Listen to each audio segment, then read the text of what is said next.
Hi, I'm here today to talk to you about how to read a book. I know this may sound silly, but I've been thinking that reading is something that is done less and less, and I've come to the conclusion that maybe people have just forgotten how. They look at a book and they just decide not to because they're too embarrassed to say that they don't know how to. And it's not a matter of knowing how to read, it's how to read a book. So I'm just going to give you a quick step-by-step process that hopefully will help those who are too embarrassed to admit that they don't know how to read a book. So here's a book. I just picked a random book. You could tell it's a book because it's made of paper and it has pages in it. Step one of reading a book is that you have to open the front of the book. This is called a cover.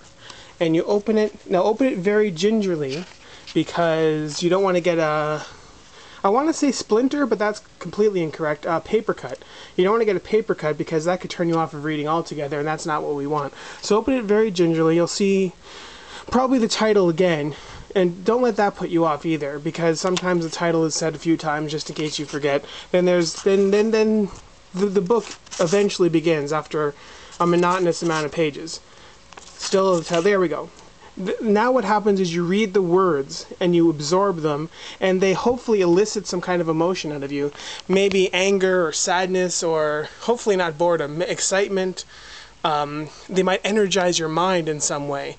And you go through the whole book, and hopefully, well, there's going to be a plot, there's going to be characters, there's going to be some sort of thing that you could take with you. If none of these things occur, then the book is probably written by Stephanie Meyer. See, I left a pause there for you to laugh. And if you didn't, well, then there's something wrong with you. So, when you're done, then you put it back on your shelf, like this.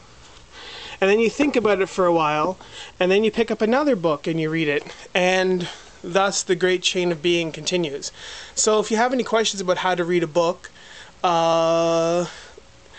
I probably won't answer them, and I'll leave your questions unsatisfied, but you can Google, because I'm sure you know how to do that, and you can ask your friends, and they can say, LOL what?